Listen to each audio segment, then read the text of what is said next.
Hello everyone and welcome back to my F1 2020 career mode here with Haas F1 team for today's episode for the Belgium Grand Prix. If you missed the last episode of the British Grand Prix, check that one out before you're going to see this one. So I don't think the last time the upgrades that we made have saved, so we had to purchase the upgrades again. But that was no problem, we still have the R&D points, so yeah, just a small problem with the saving there. So yeah, we're just going through the calendar now. As you can see, on the 3rd of August there's a season break. That's the normal summer break the Formula 1 season has. So we're just gonna check, and we've actually jumped ahead of Alfa Romeo with the new upgrades. As you can see in the performance chart, we're back ahead of Alfa Romeo, which is great news before the summer break of this 2020 shortened 2020 Formula 1 season. And we have a few more R&D points, and we're going to purchase another durability upgrade because, as you saw before, we're pretty poor on that side. So yeah, summer break has gone pretty fast. Final few upgrades coming in before the Belgian Grand Prix. We're still ahead of Alfa Romeo in the performance chart, which is great. Check the final tire allocation and just jump into the weekend. So yeah, here we are on the weekend of the 2020 Belgium Grand Prix. And as you might have seen already, the weather forecast for Sunday's race is rain. So this might get really interesting. We are the 8th best car on the grid, better than saying 3rd worst. So 8th best car on the grid. We have to get a new control electronics though, which is going to cost us, and we will get a penalty for this Belgian Grand Prix. But now into qualifying.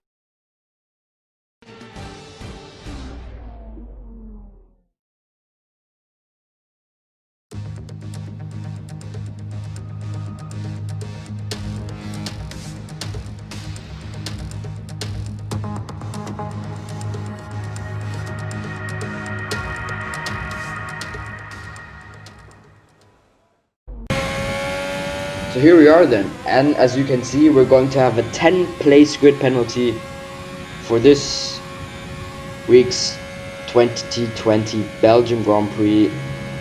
So yeah, I had to make that change on the control electronics because that part was really worn out. That was like 73% or something worn out, which is pretty high. And as you all know, Belgium is a track where you need a lot of horsepower. The engine is quite important here, so I thought it was better to just replace it and not lack on the engine side. So yeah, made that change. But now here we are qualifying in Belgium, so this qualifying will be even more important than all the others qualifying we had in this year. As we go through Eau Rouge, I love this Belgian track. It's such a great track to drive, such a good flow, especially up Eau Rouge there. So yeah, really optimistic. But now we jump to the end of our first flying lap into the bus stop chicane as we lock up massively on the front right. That costs us a lot of time. Accelerate, get on the power early, open DRS, run across the line, and it's P7 for us, behind Giovinazzi and Raikkonen. Not great, as we just check the lap times. But yeah, now onto our second flying lap. So here we are then, we're going to start our second flying lap of this qualifying session. We're currently down in P17. The only good thing, or positive thing really I can take from the first one is that we are in front of our teammate Romain Grosjean. But if we stay in P17, you know, with a 10-place grid penalty, we will start last. You know, coming into this qualifying session, I felt optimistic and felt that we might have a chance to get into the top 10. But I don't know if that's going to be, I think that's going to be really hard. But we're going to give our best. We're currently improving our lap time, as you can see on the top right green, as we come to the end of the first sector. And we now come to the back straight, and through the final few corners, brake for the final time into the bus stop chicane, turn in, no lock up this time, turn in one more time left for the left hand corner, get on the power early, open DRS, run across the line, and it is P13 for us. Good improvement, decent improvement, but not great improvement. So yeah. But now we will start our final flying lap of this qualifying session. If we stay in P13, we will be starting last for the Belgium Grand Prix because of our 10-place grid penalty, as we go a bit wider for turn 1. I did that on purpose, going a bit wider to try maybe get a better acceleration, but that didn't work, as you can clearly see. Up our Rouge now, open DRS for the Camel Straight. So yeah, I was hoping to break into the top 10, but I don't think that's going to be possible because the top 10 are a bit too far away, so we're probably going to start in last place for this Grand Prix, as the next few corners are just not good. And now we jump to the end of our final flying lap as we lock up into the bus stop chicane and we go from green to red. We will not improve our lap time. Open DRS, run across the line. We don't improve our lap time. What's it going to be in the end?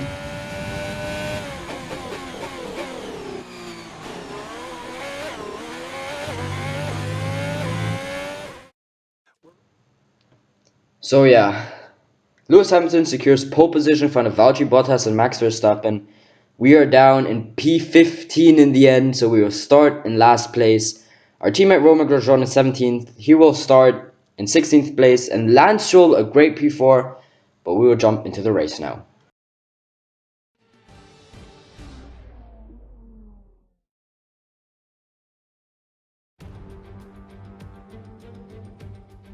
Welcome along then to the Belgian Grand Prix, the race that gave us the maiden victory for the Jordan team in 1998.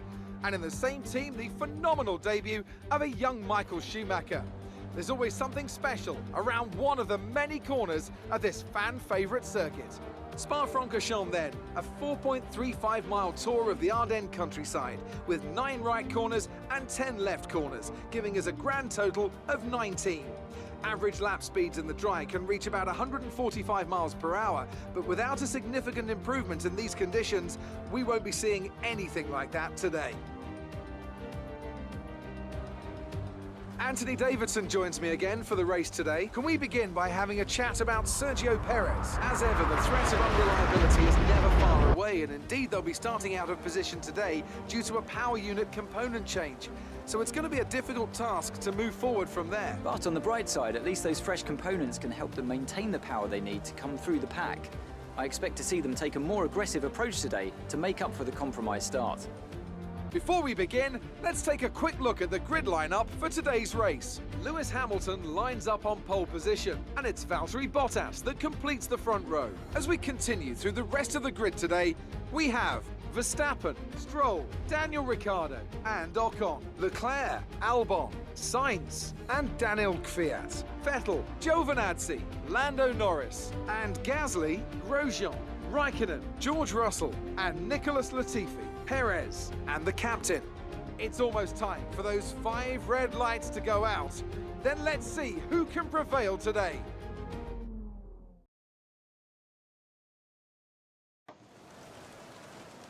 So yeah, here we are then on the grid for the 2020 Belgian Grand Prix. And as I told you before, the rain is here for this race.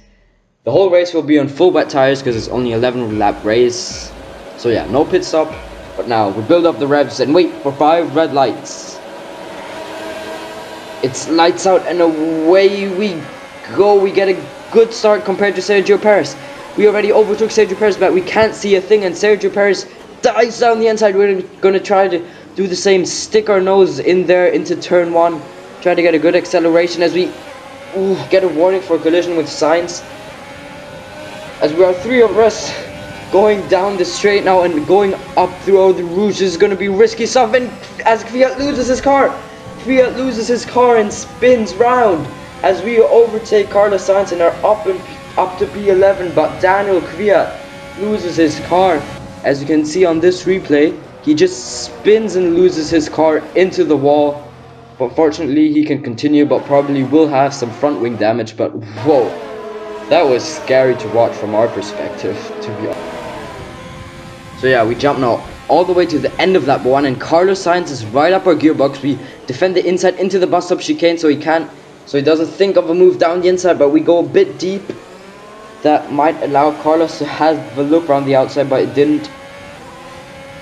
We keep the place, we stay in P11, but we're only on lap 2 of this Belgian Grand Prix, and it is still raining. We're on full wet tires, so who knows what is going to happen in this race. I hope something in the front might happen so we get the chance to score some points, because on pure pace I'm not too sure that we have the chance to score some points, as We almost lose the rear of the car, get a warning for exceeding track limits, but no penalty there, so that's good. As we jump now all the way to lap 3, as I'm just normally driving as the safety car is deployed. The safety car is deployed for this Belgium Grand Prix. And I was hoping someone retired, maybe in the front, so we'd gain a position and move up into P10, but that's not the case. Just a safety car. I have no idea for what. But yeah, safety car deployed. Let's see how long this will take. A good chance because I could see the tires wear out like really quickly. So yeah, that's a positive of this safety car. And we get close to Sergio Perez again, but the safety car is coming in now at the end of lap 5. So from lap 6 onwards, we will race again in this Belgium Grand Prix. Prepare to resume racing. As when will Lewis Hamilton accelerate? He accelerates now, but we go way too deep into the final corner, and that allows Sergio Perez to get away. But that also allows Carlos Sainz to get out of our gearbox, and he's gonna maybe have a look round the outside as we break into turn 1, try to outbrake him, push him a bit wide, but we go really deep into the next corner. He doesn't make the switchback move, which is good news for us. Carlos Sainz right behind us now, but unable to make a move into turn 1, but Upper Rouge now lifts, so we almost lose the rear again. I could really feel the rear sliding away, but Carlos Sainz is now right behind us. He's going to slipstream us, but in the rain it's always hard to slipstream other people. He doesn't have enough speed to go around the outside, but he brakes a bit later than us, but we keep the position on Carlos Sainz. We are still in P11. Wow, but that was a great fight right now with Carlos Sainz. That was great stuff. It's going to be really hard to keep in front of all these cars behind us, or especially Carlos Sainz. But as always, I'll give my best. I'll give all I have, and we'll see where this is going to end up. Still have about 6 laps to go. Who knows what's going to happen? But yeah, the rain is still coming down. So yeah, we jump to the end of lap 7 onto lap 8, and you can see there are yellow flags in front of us. Yellow flags in front of us. Did something happen? No overtaking through the caution zone. Be careful. And yes, there you can see Esteban Ocon on the left side. He's out of this race. And with that, we move up into P10 of this Belgium Grand Prix. The virtual safety car is deployed, but that ends like not even half a lap later. We return to racing speed. Green flag is back out. But yes, Esteban Ocon retired from this race, and we're up into P10 now. This will mean points for us in this Belgium Grand Prix, and we started last. Remember, we started from P20 in this Belgium Grand Prix. That would be a miracle if we can end up in P10, but it will be really hard because Carlos Sainz is really pushing behind me. But yeah, we'll see what we can do. As we move to the beginning of lap 9 onto the Camel straight after Eau Rouge, and Carlos Sainz is slipstreaming us, but he doesn't have enough speed like before to make a move into this next corner. We keep in front of Carlos Sainz, but Sergio Perez is really pulling away now. He's like 6 seconds in front of us, so that's massive. Yeah, we still keep ahead of Carlos Sainz, but he is really pushing us. I have to be on my toes for every corner. I have to be really concentrated for this. I can't afford to make any sort of small mistake, because then Carlos Sainz will be there to make a move on us. But now he is down the inside. Carlos Sainz is going to try to make a move into the bus-up chicane. We try to keep around the outside, and we keep ahead of Carlos Sainz. Yes! Great stuff from us, as Carlos Sainz just came out of nowhere down the inside, but we keep ahead of Carlos Sainz in P10. As we now move to the end of lap 10, and Carlos Sainz is slipstreaming us again here on these final few meters of this lap as we almost lose the rear. Carlos Sainz is going to try to have a look around the outside. We're going to cover the inside. Carlos Sainz is still there. He puts his nose down the inside, but we keep the place around the outside of him. We are still in P10 of this Belgium Grand Prix, and it is now lap 11, the final lap of this Belgium Grand Prix. The rain is still coming down. Sergio Perez is far in the distance, 12 seconds ahead of us.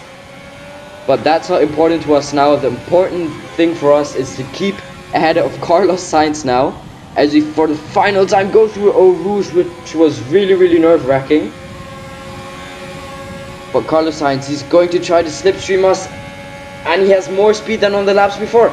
Is he able to maybe try to make a move around the outside? He breaks a bit later than us, but we keep ahead of him in the braking zone. We are still in P10, but he will have a few more chances. We will have the back straight and the braking zone into the bus stop chicane. So this is not done yet. This is not done yet. Carlos Sainz will still have the chance to try and overtake us. This will have to take our best driving ever to keep ahead of Carlos Sainz. It really needs to. So yeah, coming now through the final half of the final lap. And now, the final few meters of this Belgian Grand Prix and this lap. Carlos Sainz is slipstreaming us. Maybe gonna try to make a move into the bus stop chicane, but I think he's too far away, but we're still gonna cover the inside just in case. But he's not going to make a move, but yes, because he brakes a bit later. He's brave on the brakes, but we keep ahead of Carlos Sainz. And we will finish in P10 from last on the grid, and this Belgian Grand Prix gets in. Alright, race over. Take care of the car on the way in.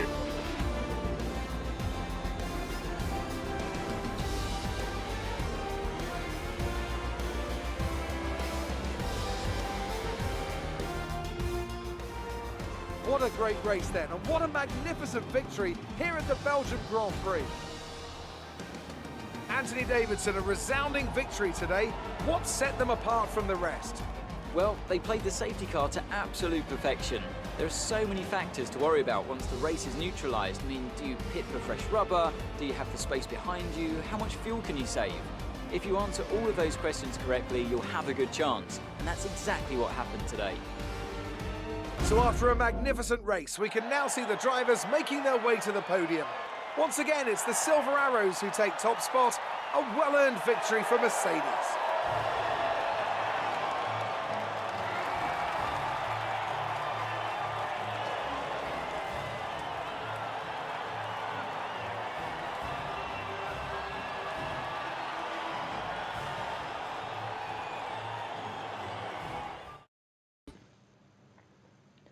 So yeah, we finished in P10. What a race from us, and as you can see from the scene before, we get driver of the day. Lewis Hamilton wins ahead of Max Verstappen and Valtteri Bottas in P3. Our teammate Romain Grosjean way down at P16.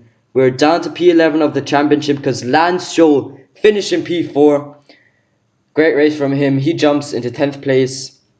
And we're still in P7 of the Constructors' Championship. But great race from us. Yes, let's go. So yeah, I say it once again, what a race. You know, with the rain throughout the whole race, that was really nerve-wracking. I couldn't make literally just a small mistake, as that would have cost me the points finish. But really happy with this race. We're going to get one upgrade in with the R&D points we have. But both of the upgrades won't be finished or done for the next Grand Prix, which is going to be in Italy. But yeah, great race from us here in Belgium. I hope for the same in Italy, or even better. If you like this episode, be sure to smash that like button and subscribe. For more content of my F1 2020 career mode with Haas F1 team, I hope you enjoyed. Thank you very much for watching. See you next time. Goodbye.